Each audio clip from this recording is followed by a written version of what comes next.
आप देख रहे हैं एसडीएम न्यूज़। मैं हूं रियाद अंसारी। इस वक्त मैं महाराष्ट्र के ऐतिहासिक शहर औरंगाबाद छत्रपति संभाजी नगर से बात कर रहा हूं। और देखिए, आज एक बहुत अहम जानकारी वक्फ बोर्ड को लेकर है। मेरे हाथ में एशिया एक्सप्रेस है, जो उर्दू अखबार जो औरंगाबाद से शाया होता है। बहुत ही मकबूल आम पेपर है, जो हमेशा नाइंसाफ़ी, जुल्म, ज़्यादती के खिलाफ आवाज़ को बेबाक तरीके से तहरीरी तौर पर आवाज़ से बुलंद करता है। इसके 5वें पेज पे एक न्यूज़ है, देखिए कि महाराष्ट्र वक्फ बोर्ड के सीईओ, डिप्टी सीईओ और स्पेशल ऑफिसर सुपरिटेंडेंट ही इंसाफ की राह में रुकावट। पंचक्की सदर दफ्तर पर गैर मुअय्यना भूख हड़ताल व खुदसूजी का करने का शेख अहमद ने इंतबाह दिया। इन्होंने जो है तो उसका इंतबाह दिया।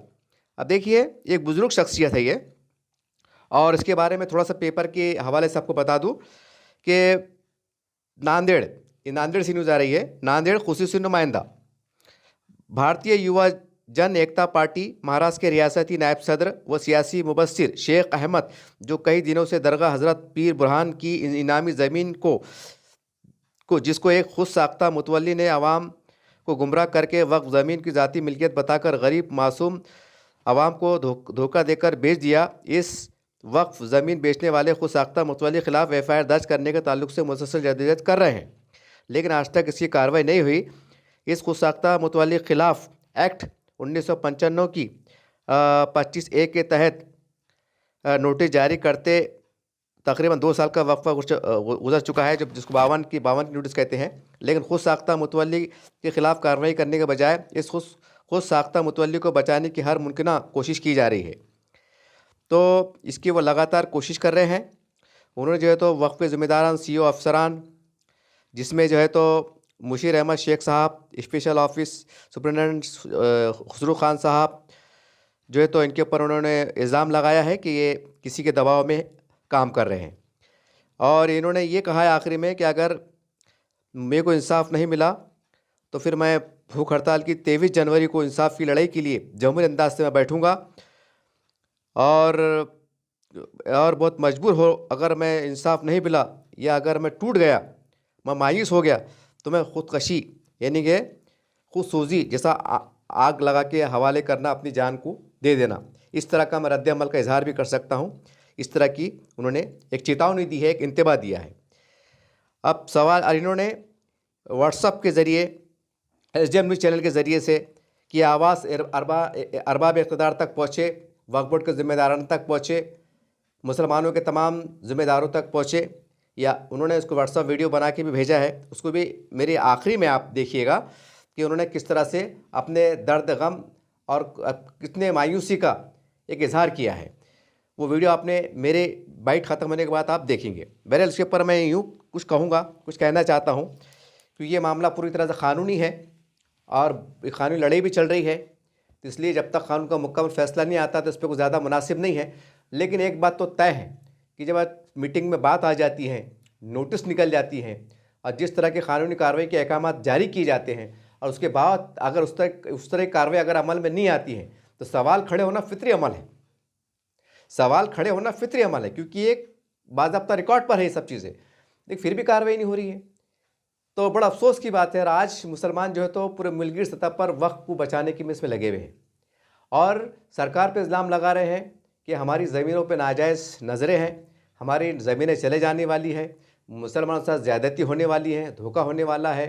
इसको बचाने के लिए मस्जिदों में, चौराहे पे, पूरे हिंदुस्तान में धरने मोर्चे भी निकाले जा रहे हैं। चलिए, बहुत खुशाइंदा बात है। लेकिन सवाल ये है कि अगर हमारे चिराग तले अंधेरा रहेगा, इस तरह की बातें अगर मंजर आम पे आएंगी, और खुलेआम जो है तो एक बुज़ुर्ग शख्सियत जिनका कोई ज़ाती मुफाद नहीं है, क्योंकि इससे पहले भी यहाँ पर हमने उनके 1-2 न्यूज़ को कवर किया है, तो मैं उस बिना पर बड़ी जिम्मेदारी से कह रहा हूँ। तो सवाल ये, फिर उनको इंसाफ कब दिलाएंगे? अच्छा, दोनों तीनों मुसलमान हैं, कोई ऐसा नहीं कि कोई हिंदू मुस्लिम का मसला है। तो जब हमारे वक्फ बोर्ड के जो ज़िम्मेदारान हैं या वक्फ के मेम्बरान हैं, एक अलग घर का मामला आता है, ज़मीन का मामला, जबकि यतीम गरीबों की ज़मीन है, तो इनको ये डर खौफ क्यों नहीं सताता है कि कल अगर हम इंतकाल कर जाए, कर अल्लाह की बारगाह में तमाम वक्फ के मेम्बरान से, ज़िम्मेदारों से अगर सवाल तलब करे कि एक मामला तुम्हारे वक्फ बोर्ड के अंदर आया था नांदेड़ से, तो तुमने उसके ऊपर मेरे डर से, मेरे खौफ से और यतीमों की ज़मीनों को जो भी है गुरबा की मशीन को जब बचाने के वास्ते तुमने मुनसिफाना अमल क्या किया था, तो आप जवाब क्या देंगे? ये बड़ा सवाल है। ये सवाल दुनियावी एतबार से भी बड़ी अहमियत का हामिल है और आखिरत के एतबार से भी बड़ा हामिल है, क्योंकि वक्फ़ का जो इदारा है ये बिल्कुल ये वक्फ़ की ज़मीनात जो गरीबों, यतीमों, मिस्किनों के नाम पर एक अतिये में दी गई है और अल्लाह के घर के लिए दी गई है, खानखाह के लिए दी गई है, बुज़ुर्गान औलिया की बारगाह उनकी खिदमत के लिए जो मतवल्ली हज़रात होते हैं, खिदमतगार होते, कुछ अलग अलग शक्लों में उनको भी दी गई हैं, उनको भी अता की गई हैं। तो अब अगर इसका यूटिलाइज अगर सही इस्तेमाल हुआ तो यकीनी बहुत काबिल फ़ख्र की बात है, बहुत खुशी की बात है। लेकिन जैसे अखबारात में ख़बरें आती हैं, जैसे बयानात आते हैं, बहुत सी शिकायतें होती हैं, लोग धरने देते हैं, मोर्चे देते हैं, अपने नाइंसाफ़ी के ख़िलाफ़ महीनों चक्रा मारते हैं, तो सवाल ये है कि हम किस मुँह से हम सरकार को बदनाम करने की कोशिश करते हैं। आज बीजेपी सरकार को, महाराष्ट्र सरकार को, केंद्र सरकार को लोग आलोचना कर रहे हैं कि भाई गलत कर रहे हैं।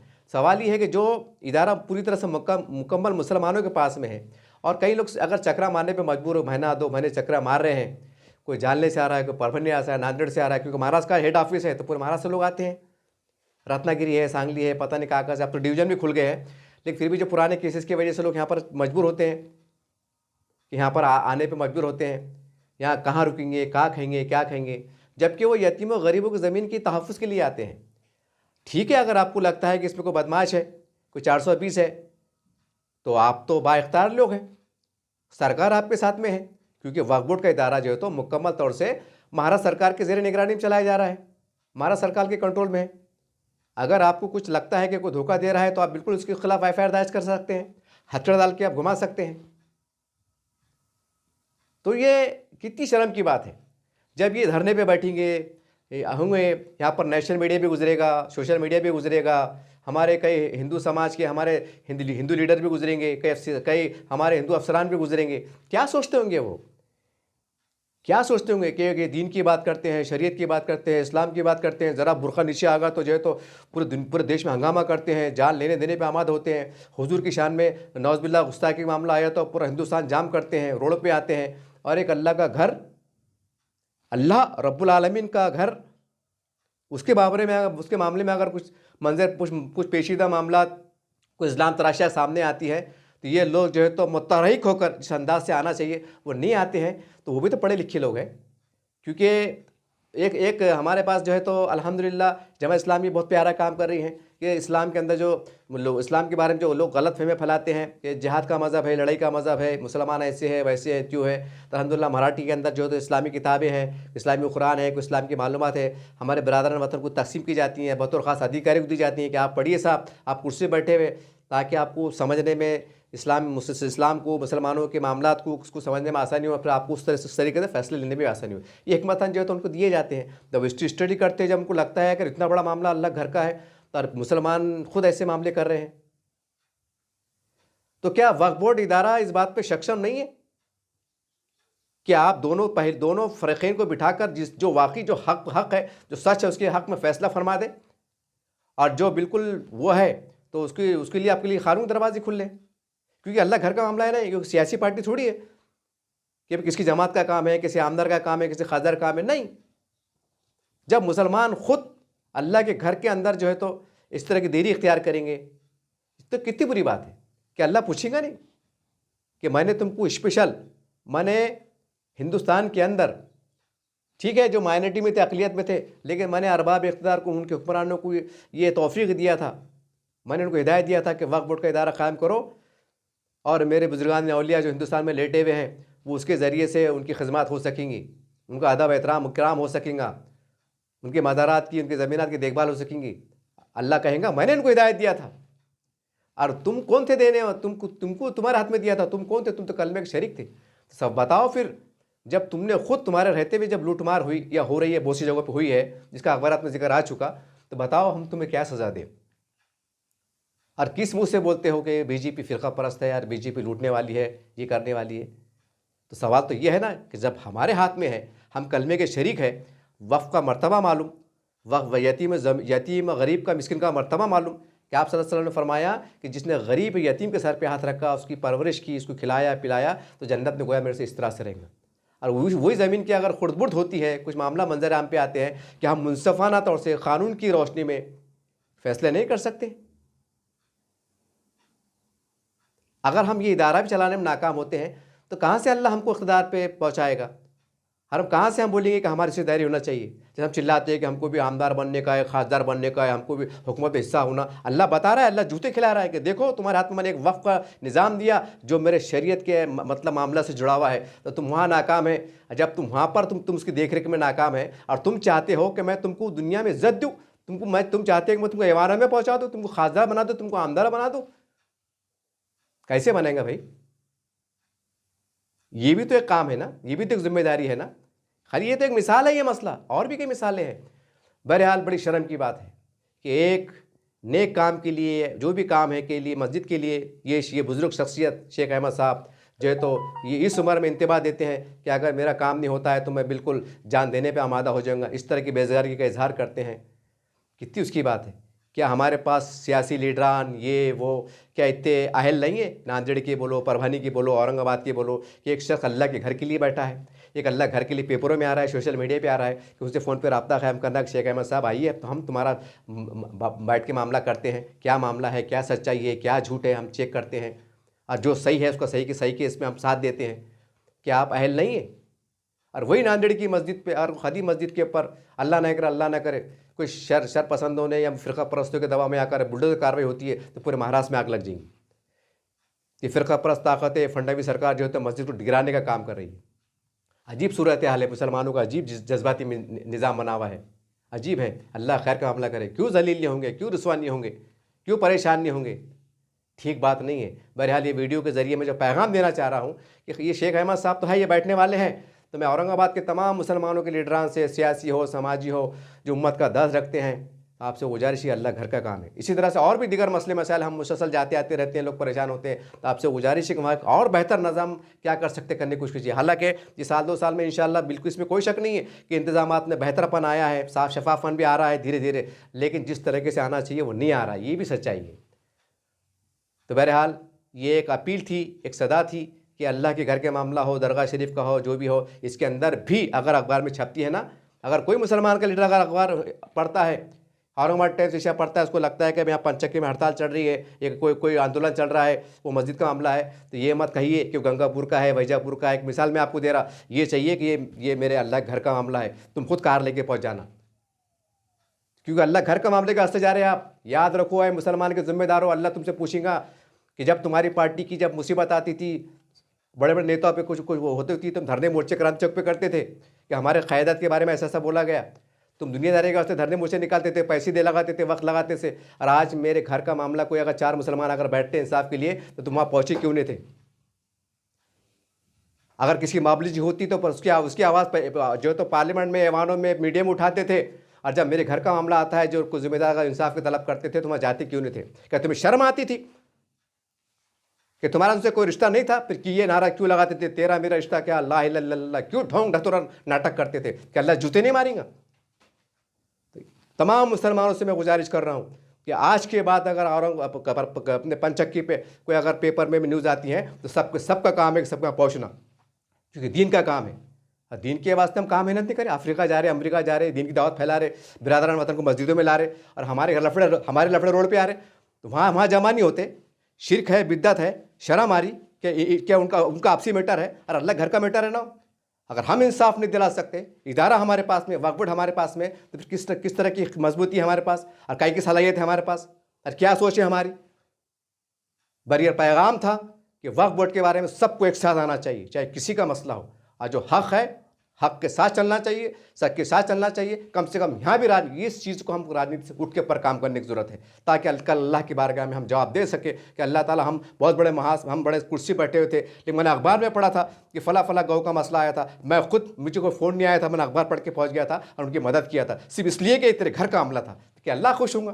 कि आपको इसका एहसास नहीं है कि अल्लाह अजर नहीं देगा? जब रास्ते का कांटा उठाने पर अजर है कि तुम इतनी बड़ी नुमाइंदगी करेंगे, तुमको इसका अजर नहीं मिलेगा? कि खाली ओटी छोड़ना, कि खाली कुर्सियाँ छोड़ना, नामी छोड़ना, फूलों की हारी छोड़ना, जब ऊपर भी लो ना, जरा खबर के अंदर सांप ने डसना, इसकी भी कोशिश करो ना। बहरहाल जो अच्छा काम कर रहे हैं उनको सलाम करता हूँ, और जो गफलत का शिकार है उनको इंतबाह देता हूँ कि कल अल्लाह की बारगाह में आप पकड़ जाएंगे। बस इसी बात से आपसे अलविदा होता हूँ। देखते रहिए आप अज़ीम चैनल। और ये हज़रत ने क्या कहा, उनके दर्द को बयान किया। ये वीडियो आप शुरू होता है, वीडियो सुनिए। अस्सलाम वालेकुम रहमतुल्लाहि व बरकातुहू। मैं शेख अहमद, नायब सदर महाराष्ट्र, भारतीय युवा जन एकता पार्टी, पिछले चंद दिनों से इसी तगदौ में लगा हुआ हूँ और मस्जिद सालेहीन का मैं मेंबर भी हूँ। और मेरी ये कोशिश है कि गुनहगार के खिलाफ FIR हो, लेकिन ये अंधे लंगड़े लूले अपाहज वक्फ बोर्ड कि इसके कान पर कभी कोई जू नहीं रेंगती इंसाफ के कामों के लिए। गलत काम करने का है, कुछ भी माल प्रैक्टिस करके ये लोग काम कर देते हैं और उसको दोनों को लड़ाकर छोड़ देते हैं। ये इनका मिजाज बना हुआ है। पिछले कई दिनों से हम ये ऑब्जर्व कर रहे हैं और आज से 4 महीने 5 महीने पहले ट्रिब्यूनल ने एक ऑर्डर भी किया था इसमें कि 3 महीने के अंदर आप किसी एक डिसीजन पर पहुंचकर इस केस को खत्म करो। लेकिन आज 5 महीने का अरसा होने को आ रहा, इन लोगों ने अभी तक उस पर कोई रद्द-ए-अमल जाहिर नहीं किया और ना कोई फैसला किया है, ना कोई जजमेंट दिया है। और इसके जिम्मेदार आली जनाब CO साहब, जुनैद सैयद साहब, डिप्टी CO साहब, शेख मुशीर अहमद शेख साहब और ऑफिस सुपरिटेंडेंट खुसरो खान साहब जिम्मेदार हैं, क्योंकि यही लोग इस मुद्दे में रुकावट बने हुए हैं। साफ सुथरे केस को भी ये लोग जो है रुका कर रख रहे हैं ताकि इनकी रोजी रोटी चलती रहे। और ये किसी के दबाव में आकर, कुछ हवारियां हैं, हवारियों के दबाव में आकर ये खुद साख्ता मुतवल्ली के फेवर में काम करने की कोशिश कर रहे हैं। लेकिन जो गलत है और इनको अल्लाह के पास भी इसका जवाब देना जरूर है, ये कभी भी नहीं छूटेंगे और इनको इसकी पूछ जरूर होंगी। इसी तरह हमारे CO साहब मोहिउद्दीन तहसीलदार साहब ने एक 52 की नोटिस आज से 2 साल पहले इशू किए थे, उस पर भी आज तक ये लोगों ने कोई FIR नहीं करवाए। इसलिए मैं ये चाहता हूं कि ये 23 जनवरी से मैं अमरन उपोषण के लिए, भूख हड़ताल के लिए पंचक्की वक्फ बोर्ड पर अपनी भूख हड़ताल 23 जनवरी 2026 से शुरू कर रहा हूं, ताकि वहां पर कोई भी हालात क्यों न पैदा होते हों, लेकिन मैं जब तक के किसी नतीजे पर नहीं पहुंचूंगा मैं अपनी भूख हड़ताल को खत्म नहीं करूंगा।